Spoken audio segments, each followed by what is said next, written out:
Hi Pokemon trainers, I'm Chris Brown. Thank you for being a part of what makes our global community of Pokemon trainers so special. Thanks, Chris Brown.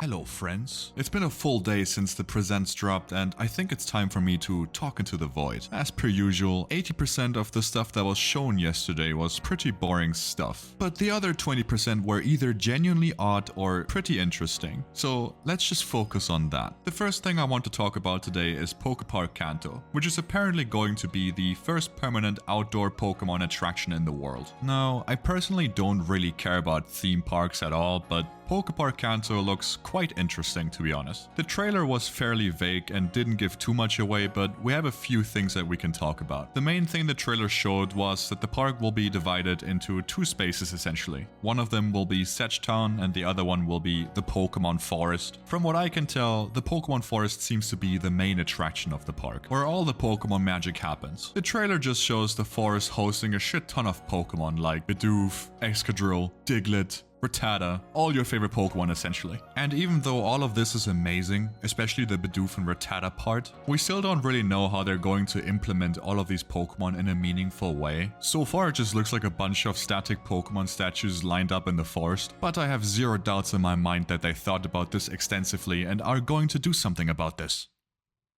Right guys? The other half of the Pokepark is called Shoutout, and we have almost no information available. The only thing they really mention is that Shoutout is a place where trainers and Pokemon meet and do trainer things and Pokemon things, I guess. But other than that, there's not a lot going on with Shoutout, I guess. I reckon it's just gonna be a fantastic shopping mall where I can buy an XXL Snorlax, maybe 2,000 booster packs, drink a Gengar coffee maybe, take a picture with a Machamp, ride on a Rhyhorn, all of that stuff basically. I'm basically talking about a place where you can essentially waste your entire life savings in one day. All in all, this park should be really fun, at least on paper, but some aspects of it seem a little bit uninspired, so only time will tell, guys. The next thing I want to talk about is Pokemon Champions, of course. And as far as I can tell, we got some old news and we got some new news. The old news are that battling will be possible on the Switch as well as on your mobile device. Oh my god, huge news for mobile gamers. Another mobile app, I love apps. More apps please. And the other old news is that it's Pokemon Home compatible, which I thought was obvious to be honest. I have no idea why they mentioned that.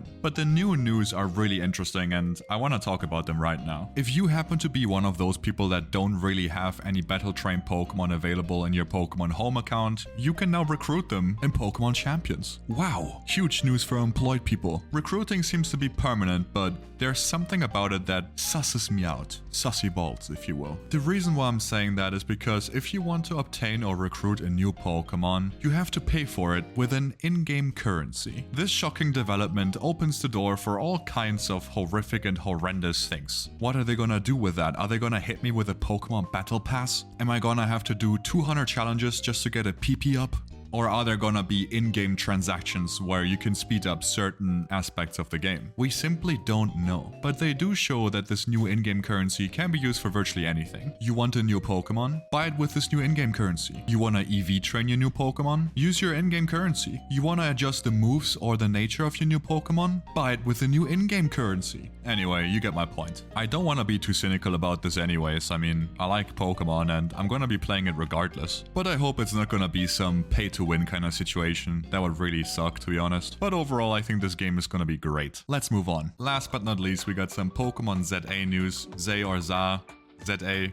I have no idea. You know what I'm talking about. But overall, I think this section of the presents yesterday was probably the strongest. I saw a lot of people online talk a lot of smack about the new stuff they showed, particularly a new Pokemon design that we're gonna talk about later, but honestly, I really liked it. The main thing I noticed was a general improvement in performance and look.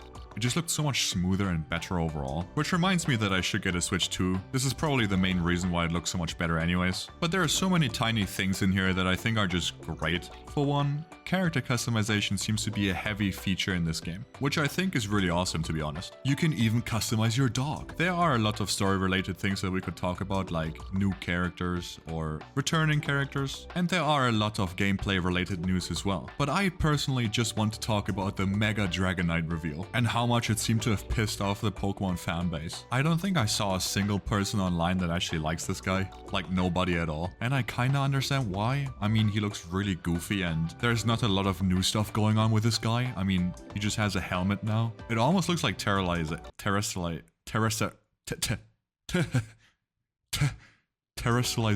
But I think I like it personally. I mean, it looks really fun and inoffensive and goofy, which to me is what Dragonite is all about. I guess I'm gonna have to catch a Dratini, guys. There's only one more thing that I wanted to share with you guys because I just saw it while rewatching the entire thing, and it's quite scary. It could be classified as a jump scare, actually. Brace yourself. 3, 2, 1. They put what shock in this game? 0 out of 10. I'll see you in 3 years.